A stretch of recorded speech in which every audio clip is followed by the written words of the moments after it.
Can hit with me.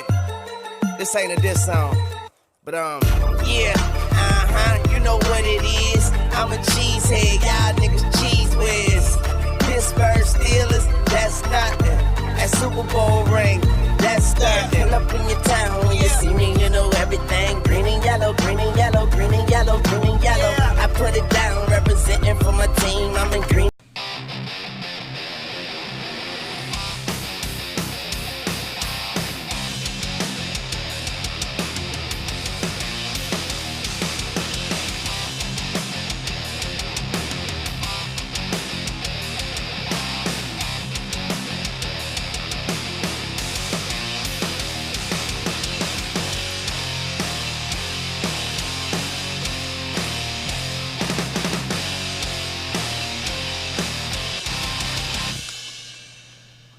Hi, everybody. Welcome to Packers Unscripted from Packers.com. I am Mike Spofford, sitting next to my trusted colleague, Wes Hodkiewicz. We're coming to you here from our studios at Lambeau Field. Wes, it's Friday, our final show of the week, leading up to Packers-Raiders, Sunday noon Central Time kickoff at Lambeau Field.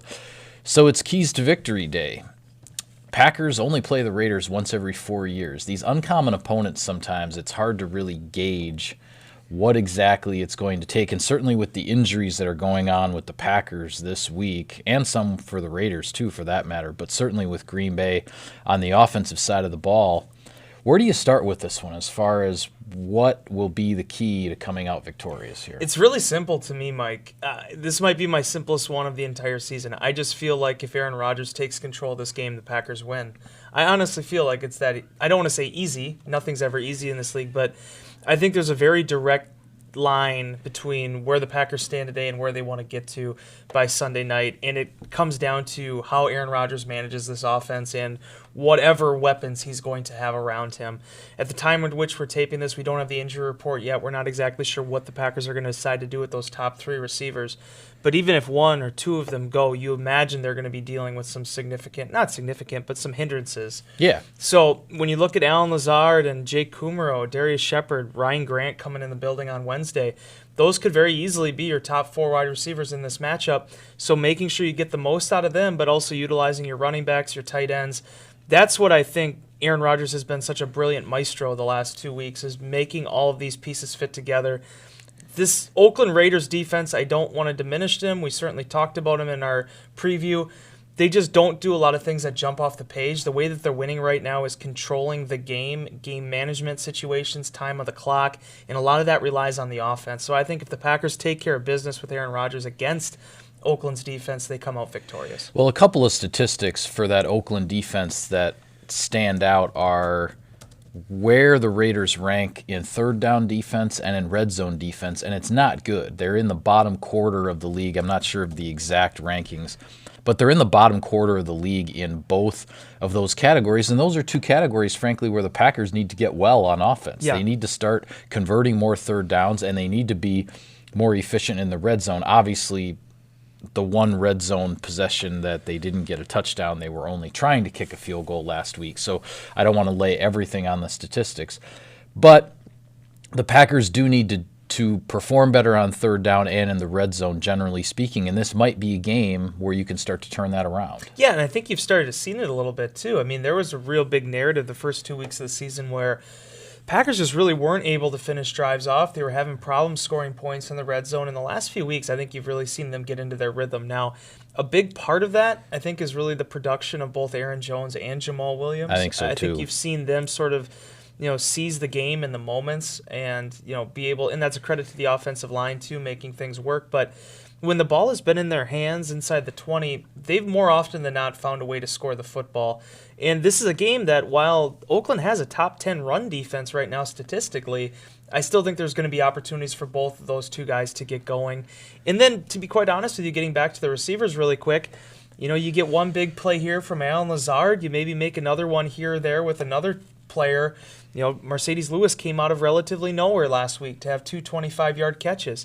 And those two catches alone had more receiving yards than he had throughout the entire 2018 season. So when guys respond in that way and Aaron Rodgers finds them and plays in rhythm, which I thought he did really well in that last game, good things are going to happen for this offense. But, yeah, I think Jamaal Williams and Aaron Jones has to be one of the big starting points for everything. Well, my question to you with regards to those two running backs, we've seen Matt LaFleur with the tendency to ride the hot hand the last couple of weeks. And now, obviously, 2 weeks ago, Jamaal Williams wasn't on the field, but the Packers did have Trey Carson. Decision was made for them. Yeah, but they did have Trey Carson backing up Aaron Jones. But once Aaron Jones got going, it was his show in Dallas.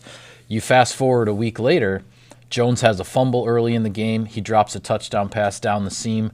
Jamaal Williams seems to be the more reliable, productive guy with some of those 4- and 5-yard runs on first down. And he's the guy who ends up with over 100 yards and I believe over 130 yards from scrimmage when you factor in the receiving yards.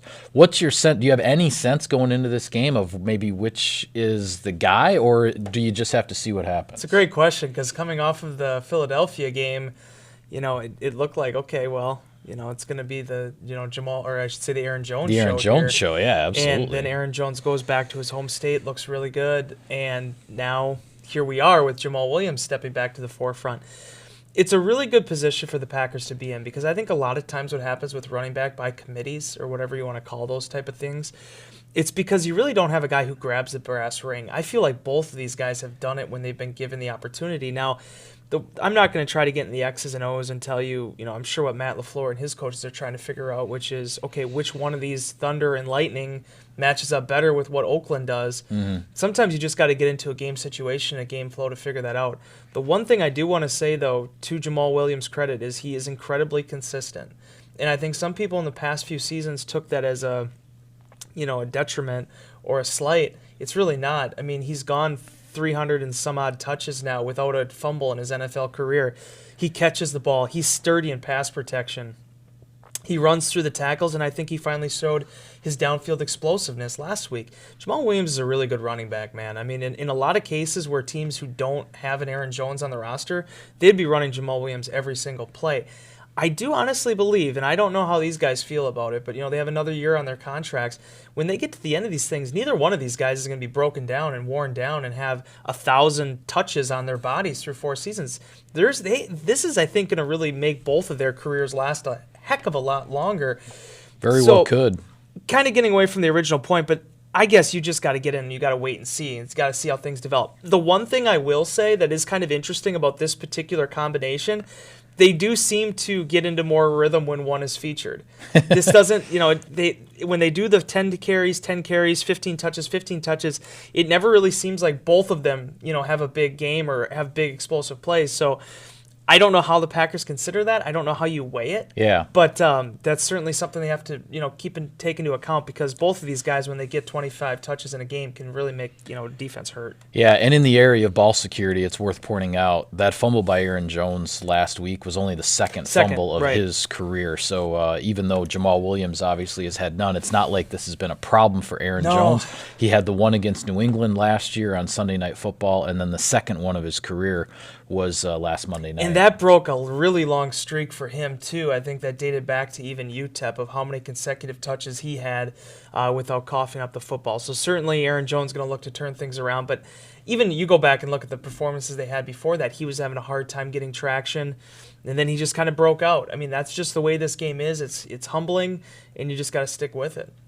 Well, on the defensive side of the ball for the Packers, a couple of statistics kind of catch my eye with regards to the Oakland Raiders offense, and specifically I'm talking about quarterback Derek Carr, in that through 5 games, he's thrown just 3 interceptions, not an overly large total, and he's only been sacked 8 times. Right.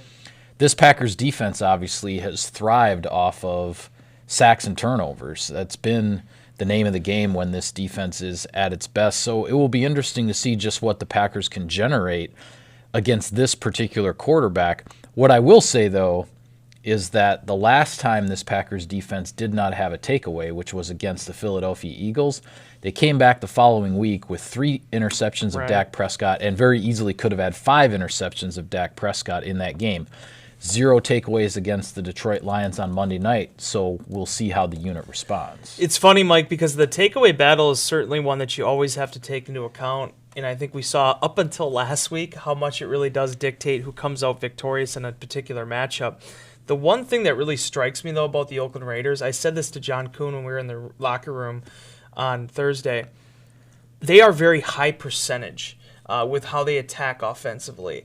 You mentioned Derek Carr doesn't have a lot of interceptions this year. They just don't take a lot of chances. Yeah. They are, in some ways, I think their simplicity is their brilliance. They're not going to try to just throw up 50-yard passes every single time. This isn't your old Al Davis Raiders No. with just speedsters on the outside and send them down and throw it long. By all means, get that ball to Darius Hayward-Bay. We're getting to the end zone. Right. No, it's not like that. I mean, the reason, Josh Jacobs, I think, made so much sense for them is because he is. I mean, they have road graders up front, and he's a guy that can dictate the tempo of a football game, and they can move the chains.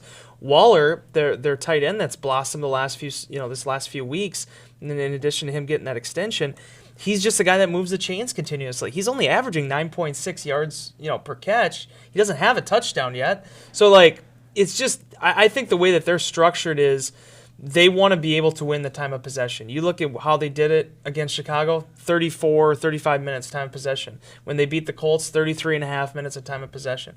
They were able to just take the ball out of the other quarterback's hands and find ways to win.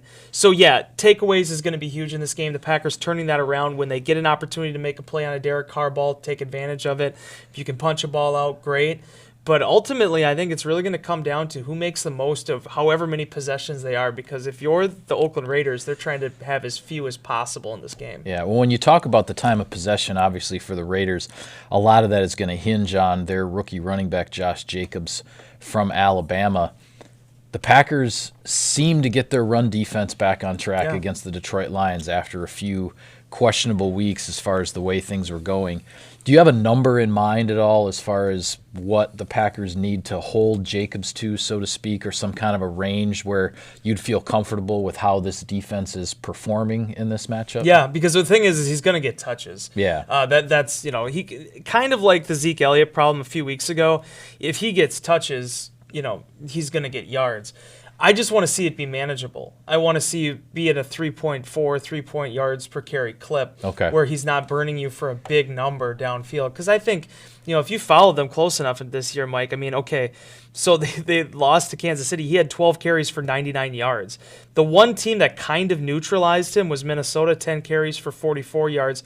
And we both already talked about, Oakland played themselves out of that game in U.S. Bank Stadium. Yeah, well, just that. He only had 10 carries in the game, and he's your feature running back. But now these last couple weeks, you look at this, 26 for 123, 17 for 79. He has a 51-yard carry, so it's not like he's not an explosive type player, but a lot of his damage is done with a high of 16, with an high of 18, just because of the way he carries people and the way that those interior linemen block. Now, again, getting back to the injury report situation, we don't know how this is going to pan out here with Trent Brown and who's going to all be available for them at tackle. But inside, that is going to be an area where John Gruden and this offense is going to look to go to work. So if you're the defensive front, they had a tremendous performance last week against Detroit. I think they got some confidence back, got some of that swagger and mojo they were looking to get. Okay, now you're going to see a type of athlete here in Jacobs that's really going to test that. And a big offensive line. This is a different style, size of offensive line than what the Packers faced against Detroit. The Raiders have built themselves big up front, as you say, to control time of possession, to try to pound the ball. When John Gruden, when he wants to run the ball, or when he feels his team needs to run the ball, he wants to be able to execute it that way. Just line up and say, okay, here we come. And that's what they built this offensive line to do. This is where they kind of get a bad rap, because when you trade away Khalil Mack and you trade away Amari Cooper and you trade away these superstar type players and people that are casual fans but have Cooper on their fantasy football team are going to raise an eyebrow about, nobody really talked about the fact that they invested heavily into the offensive line to the point that is honestly one of their strongest positional groups on this entire roster, because so frequently, Mike, people think of the quarterback, they think of the running back, they don't really think about who's playing right guard. Raiders didn't go that direction. They got Richie Incognito out of retirement. They signed Rodney Hudson last year from Kansas City. They have real legitimate guys in the trenches that can move the football, And I think that is what has sort of allowed them to play the way that they have this first half of the season, and to their credit, be at 3-2 going into this game at Lambeau. Yeah. Well, looking at what else is on the slate in the NFL in Week 7, there's a big game in the NFC North, and that is, I believe it's at Ford Field. I'm going to look here for you. Yes, it is at Ford Field. The Vikings are traveling to Detroit. So Minnesota at 4-2, Detroit at 2-1.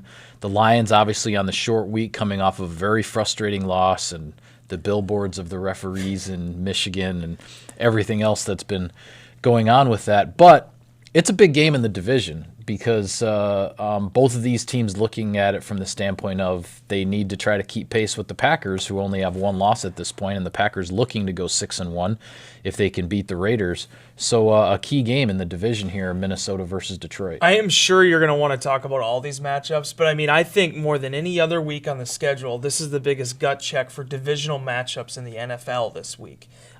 Just in terms of, yes, you have Minnesota and Detroit. I'll be happy to talk about that in a second.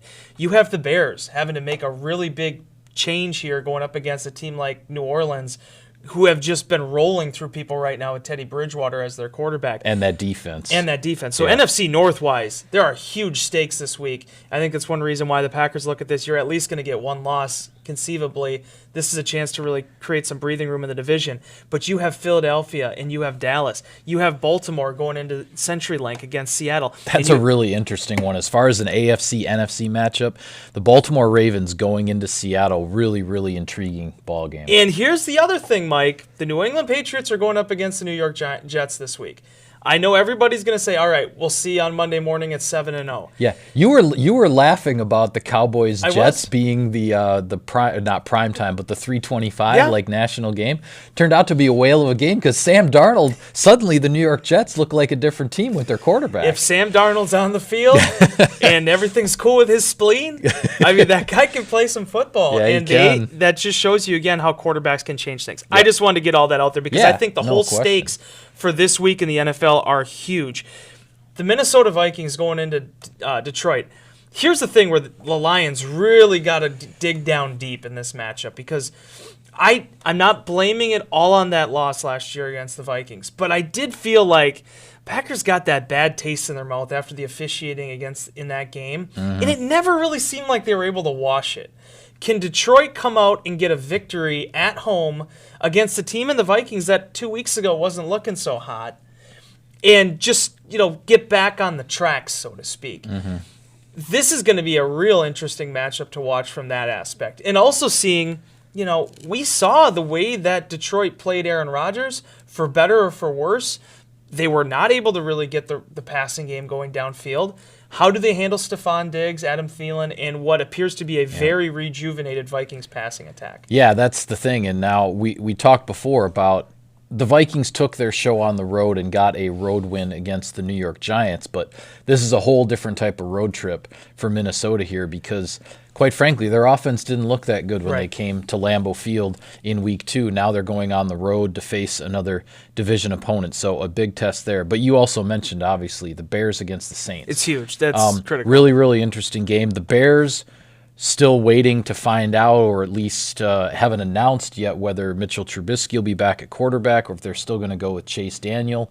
Big blow to the Bears, though, that Akeem Hicks, their big defensive lineman in the middle of that defense, the guy who I thought really made that defense quite good before Khalil Mack arrived. Akeem Hicks has gone on injured reserve and is out for at least 2 months. They're thinking maybe he could still come back towards the end of the year, which maybe he'd be back when. I was going to say, so it's Week 7 right now, right? So yeah, if he comes back, his first game eligible would be when the Bears play at Lambeau Field in the middle of December. But that's a big loss for Chicago's defense to not have Hicks. And the Saints now taking their show on the road with Teddy Bridgewater and that defense that has really clamped down on pretty much every team it has played against. Really, really interesting NFC showdown there. So the question was asked in Insider Inbox. I don't know if you saw it, but basically, who should Packer fans root for in that matchup? I saw. I answered that question as well. What is your thought on that? Can you explain your rationale? My rationale is that I just think this NFC North, with all the teams involved, because all four of them, I think, are still very much in this thing and could be in this thing for a while, that I think you just have to root for what helps you in the division first. That's kind of my feeling. And if the Bears pick up another loss here, it'd be their third loss. I think that's good for the Packers, even if it does mean the Saints are 6-1 and still sitting, on top of the conference or near the top of the conference.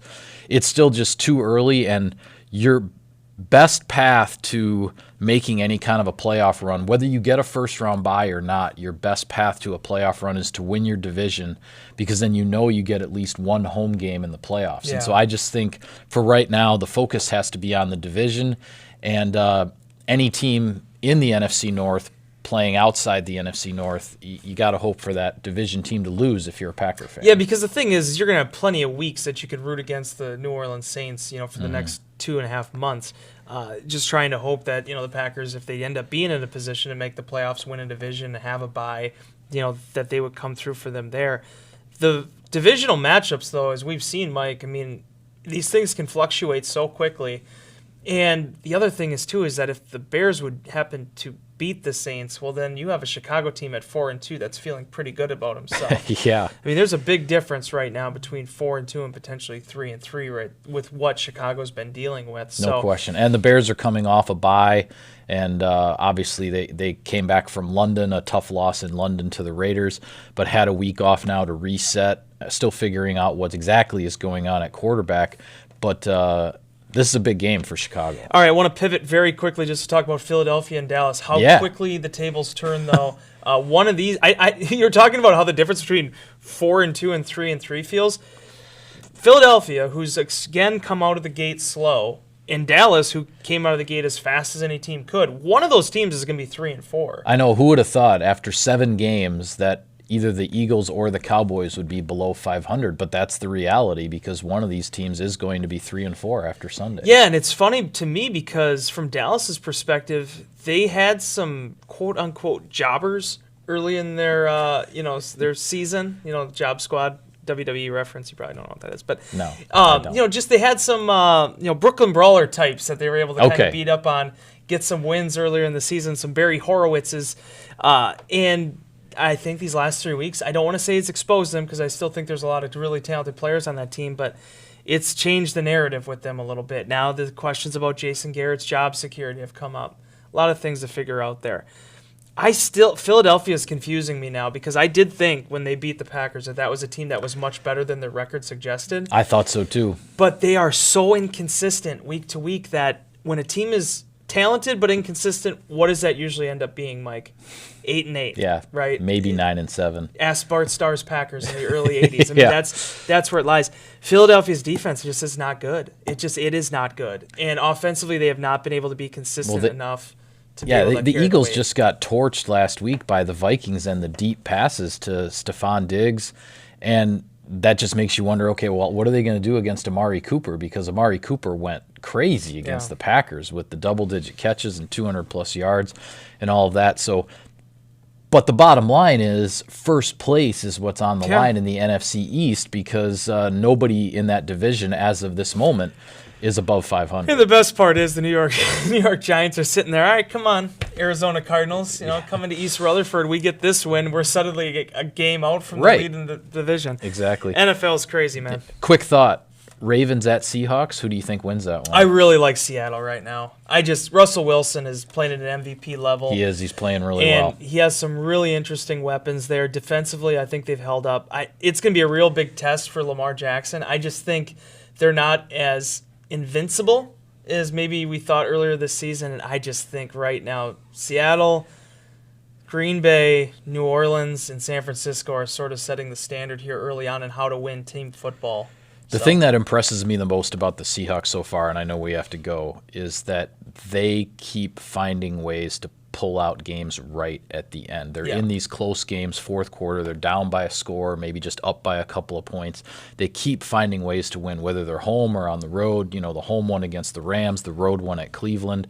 All of these tight games, and they keep coming out on top, and they're 5-1. They've got another a big home game against Lamar Jackson. It will be an interesting test for that Seattle defense. Yeah, and I look at Baltimore's defense too, and historically they've been really good. I I have real big questions about whether or not they're going to be able to stand up to the threat that Wilson's going to throw at them. Yeah, all right.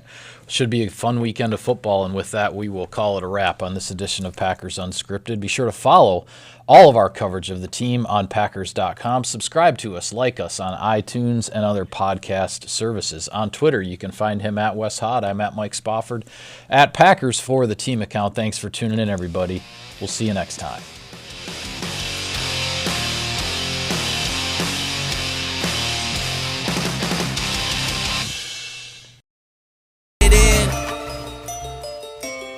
Oh yeah. Young Moolah, baby.